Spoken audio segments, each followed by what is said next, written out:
Hello students, welcome back. Here is JK Lakhwani, your physics teacher. आज अपन deal करेंगे next part of chapter number 3, that is current electricity.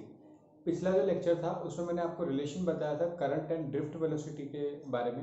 आज अपन start करेंगे mobility, देखेंगे mobility क्या होता है, और इसे कंप्लीट करने के बाद अपन देखेंगे ओम्स लॉ, जो कि एक बहुत ही इंपॉर्टेंट टॉपिक है एग्जामिनेशन पॉइंट ऑफ व्यू से भी। ठीक है, तो स्टार्टिंग करते हैं सबसे पहले अपन मोबिलिटी से कि मोबिलिटी क्या होता है।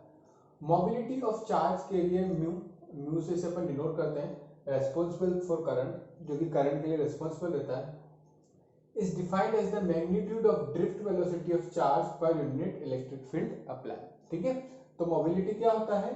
Drift velocity per unit electric field apply. ठीक है, इसी को अपन मोबिलिटी बोलते हैं और डिनोट करते हैं म्यू से। तो मोबिलिटी का सिंबल म्यू हो गया, drift velocity per unit electric field apply.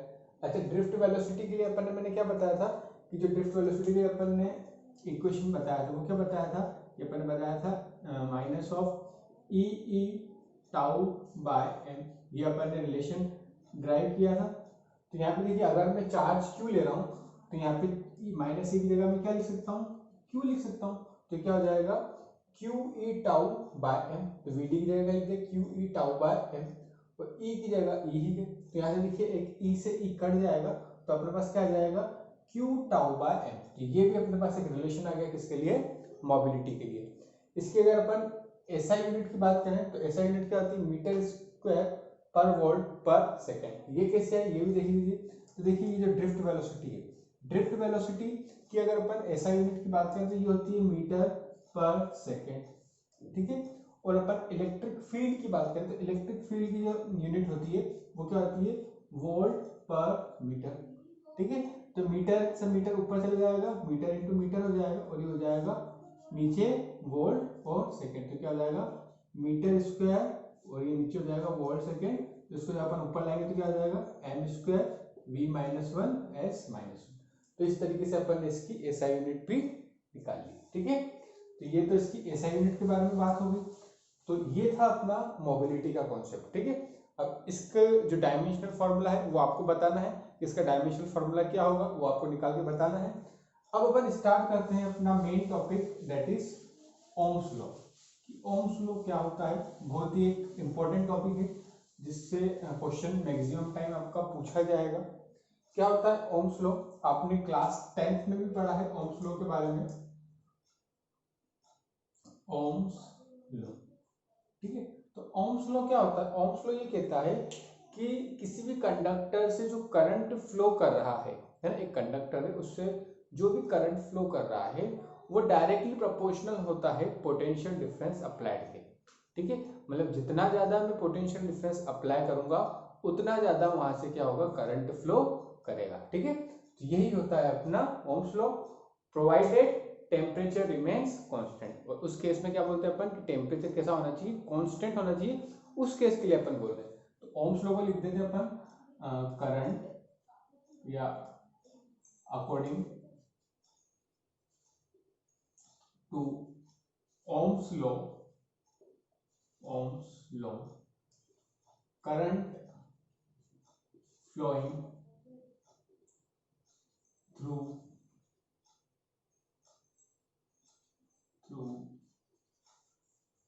a conductor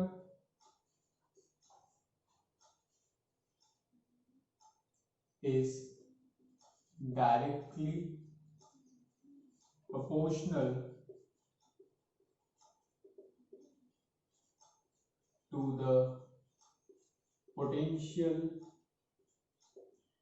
difference applied। ठीक है, provided temperature remains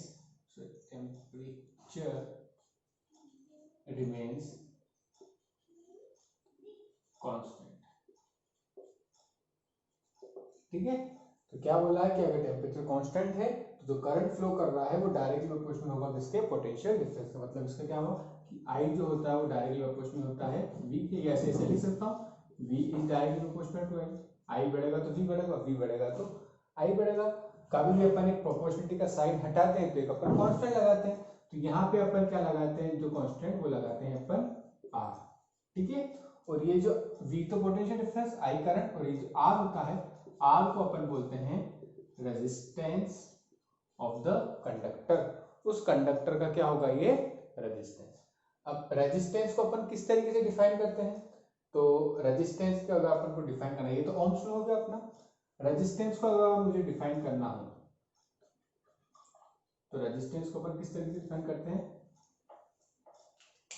it is defined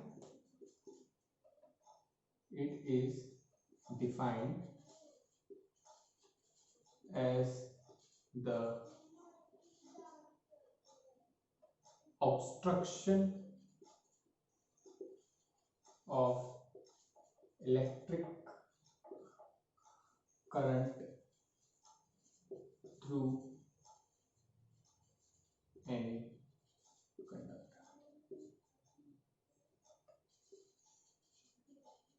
ठीक है, ये रेजिस्टेंस क्या होता है, जो करंट फ्लो कर रहा है उसका ऑब्स्ट्रक्ट करता है, ठीक है।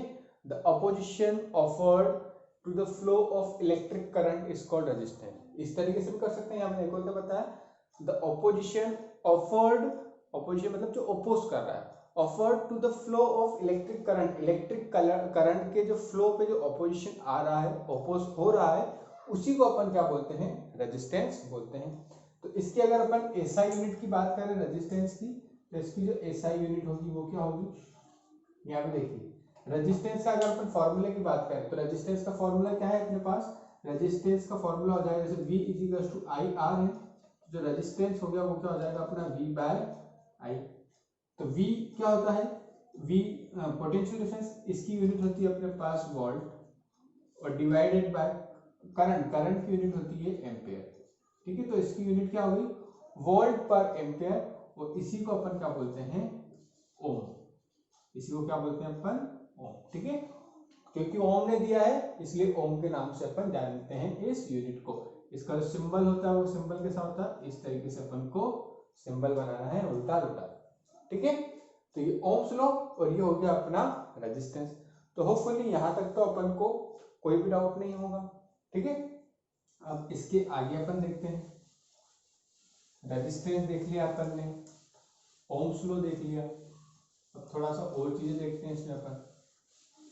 ये ओम्स लॉ के बारे में जो पढ़ा अपन ने, ये ओम्स लॉ कैसे आया अपन ये देखते हैं, ठीक है।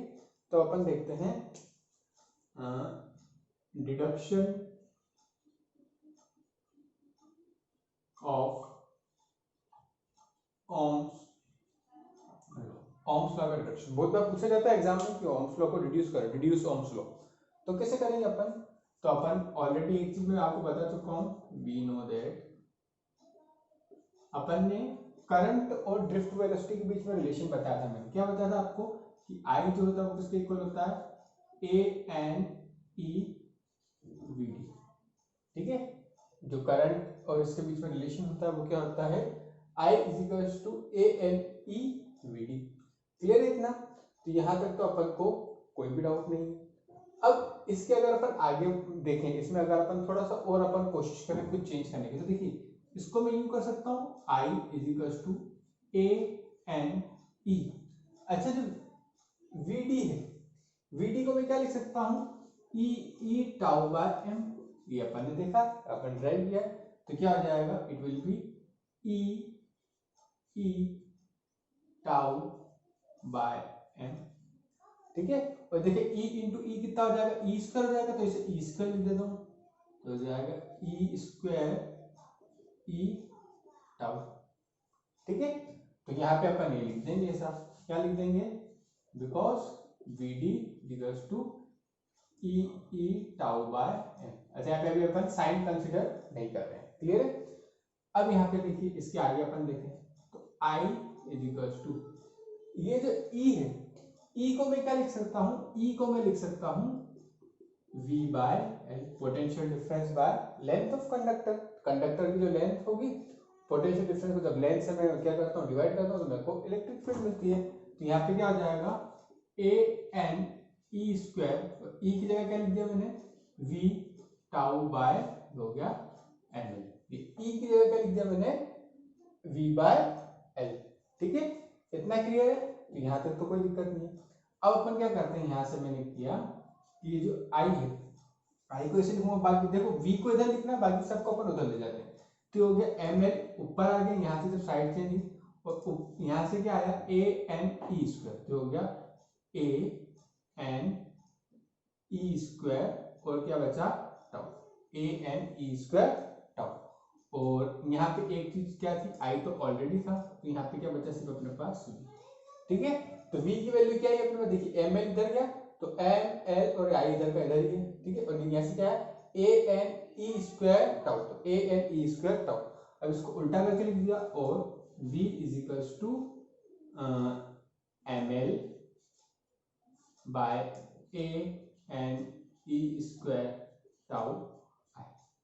ठीक है, अभी ओम्स लॉ में अपन ने क्या बोला था कि v इज इक्वल्स टू आई होता है, तो ये v हो गया, ये i हो गया, तो ये जो वैल्यू होगी किसकी होगी, अपनी r की वैल्यू होगी। तो यहाँ से अपन क्या बता सकते हैं, this implies v is equals to I r। ठीक है, वेयर यहाँ पे जो r है, r की वैल्यू क्या हो जाएगी, m L by A N E square tau. Clear है इतना? तो ये चीज अपन ने यहाँ पे ड्राइव कर दी, क्या कि अपन ने फॉर्मूला ड्राइव कर दिया किसके लिए, v इज इक्वल्स टू आई, जो ओम्स लॉ था उसका अपन ने डिड्यूस कर दी। अब इसके बाद कुछ और चीजें देखते हैं इसमें अपन, इसको मैं यहाँ से थोड़ा सा इरेज कर देता हूँ। तो यहाँ पे देखिए, यहाँ पे अपन ने एक रिलेशन बताया किसके लिए, r के लिए, कि जो r होता है, r क्या होता है, r is m L by A N E square tau. ठीक है, r क्या है, m L by A N E square tau. अब जरा देखिए, यहाँ पर अपन क्या बता सकते हैं कि जो r है ये क्या हो जाएगा, इसे मैं लिख सकता हूँ m by n E square tau, और ये हो गया l बाय a। ठीक है, तो ये क्या हो गया, r equals to m by n E square tau l by a। तो यहां से अपने पास आ जाएगा r इज इक्वल्स टू, इस पूरे को नाम दे दिया मैंने रो, ये जो पूरा है ना इसको नाम क्या दे दिया मैंने रो, और ये हो गया l बाय a। तो ये भी आप इक्वेशन ऑलरेडी पढ़ चुके हो कि जो रेजिस्टेंस देता है वो क्या होता है, रो l बाय a। ठीक है, where rho is equals to m by n E square tau. ठीक है, और एक जो कांस्टेंट टेम्परेचर और प्रेशर की अगर बात करें तो उसके लिए किसी भी एक अपन स्पेसिफिक मटेरियल की बात करें तो उसके लिए ये चीज क्या रहती है, कांस्टेंट रहती है। For a specific material the value, मतलब जिसका टेम्परेचर सेम, अगर अपन टेम्परेचर को चेंज नहीं कर रहे हैं तो रो की वैल्यू जो रहेगी वो हमेशा क्या रहेगी, सेम रहेगी। ठीक है, तो अपना ये चीज भी हो गई यहाँ पे। अब यहाँ पे अगर अपन मुझसे पूछा जाए कि R की तो मैंने यूनिट बता दी थी, अब रो की, ये जो रो होता है ना, इसको अपन क्या बोलते हैं, रेजिस्टिविटी, रेजिस्टिविटी है ना, या अपन इसे स्पेसिफिक रेजिस्टेंस भी कहते हैं। क्या बोलते हैं, स्पेसिफिक रेजिस्टेंस, किसको बोलते हैं अपन, ये बोलते हैं अपन रो को। ठीक है, इसकी अगर मुझसे एसआई यूनिट के बारे में बात की जाए, ठीक, अच्छा इसको पहले डिफाइन कर देते हैं। ठीक है, तो इसको अपन कैसे डिफाइन कर सकते हैं, रेजिस्टिविटी। यहाँ पे देखिए, रेजिस्टिविटी को मुझे अगर डिफाइन करना तो कैसे करेंगे, it is defined as the resistance of a resistance of conductor of unit length and unit cross section area। ठीक है, यहाँ पे देखिए यूनिट लेंथ और unit cross section area, L की वैल्यू 1 ले ली, A की वैल्यू 1 ले ली, तो क्या हो जाएगा, R इक्वल्स टू रो, या 1 बाय 1 तो 1 हो गया, और रो इनटू 1 1, तो R इक्वल्स टू कितना हो गया, रो, मतलब जो रेजिस्टिविटी की वैल्यू थी, यहाँ पर बोले स्पेसिफिक रेजिस्टेंस वैल्यू थी, वो कितनी हो गई, R के इक्वल हो गई। तो ये जो रेजिस्टिविटी बोले, स्पेसिफिक रेजिस्टेंस बोले, इसको अपन डिफाइन कैसे करते हैं, ये रेजिस्टेंस होता है उस कंडक्टर का जिसकी लेंथ यूनिट होती है और क्रॉस सेक्शन एरिया भी क्या होता है, यूनिट होता है। इसकी अगर अपन को एसआई यूनिट बताना हो, इसकी एसआई यूनिट ऑफ रो या स्पेसिफिक रेजिस्टेंस, तो देखिए यहाँ से अपने पास फॉर्मूला क्या आएगा रो के लिए। रो के लिए यहाँ से मैं फॉर्मूला निकाल सकता हूँ, यहाँ लिख देता हूँ, rho is equals to R A by L, यही होगा। ये देखिए आर ए ऊपर गया, एल नीचे आया, तो रो की वैल्यू आ गई। तो यहाँ पे देखिए ये जो होता है ये होता है ओम, ठीक है, एरिया होता है मीटर स्क्वायर और लेंथ होता है मीटर, तो 1 मीटर से 1 मीटर कट जाएगा तो कितना आएगा ओम मीटर। तो इसकी यूनिट होती है वो क्या होती है ओम मीटर, है ना, ये अपन इसको कैसे लिखते हैं ओम मीटर, ये होगी इसकी एसआई यूनिट, ठीक है। तो ये चीज हो गई। अब इसके बाद अपन एक कुछ चीजें और मैं बता देता हूँ।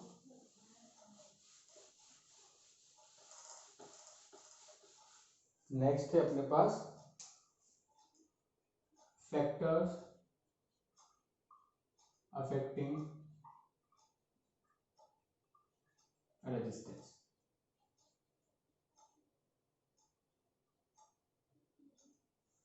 ठीक है, कौन कौन से फैक्टर है जो रेजिस्टेंस को अफेक्ट करते हैं।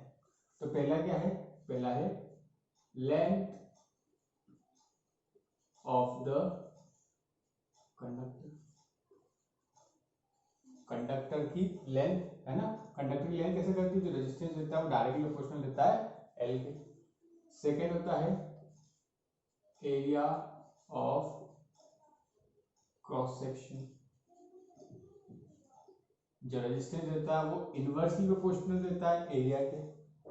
थर्ड जो लिखेंगे ओपन क्या लिखेंगे टेम्परेचर, ठीक है, टेम्परेचर के भी ऊपर डिपेंड करता है। अभी मैं अपन ने क्या बोला था कि टेम्परेचर कांस्टेंट रखेंगे तो ऐसा होगा, लेकिन अगर टेम्परेचर चेंज होगा तो रेजिस्टेंस की वैल्यू भी क्या हो जाएगी चेंज हो जाएगी, ठीक है। और इसके अलावा जो एन की वैल्यू होती है, ठीक है, number of electrons per unit volume, उसके ऊपर भी ये चीज डिपेंड करती है। तो फोर्थ पॉइंट पे क्या लिखोगे number of electrons per unit volume, या अपन क्या बोले इलेक्ट्रॉन डेंसिटी के ऊपर भी क्या करता है ये डिपेंड करता है। तो होपफुली ये सब चीजें जो है ये आपको क्लियर हो गई होगी, इसमें कोई भी आपको डाउट नहीं होगा। अगर फिर भी कोई डाउट आता है तो नीचे कमेंट सेक्शन में जरूर बताएं। आज के लिए इतना ही, थैंक यू।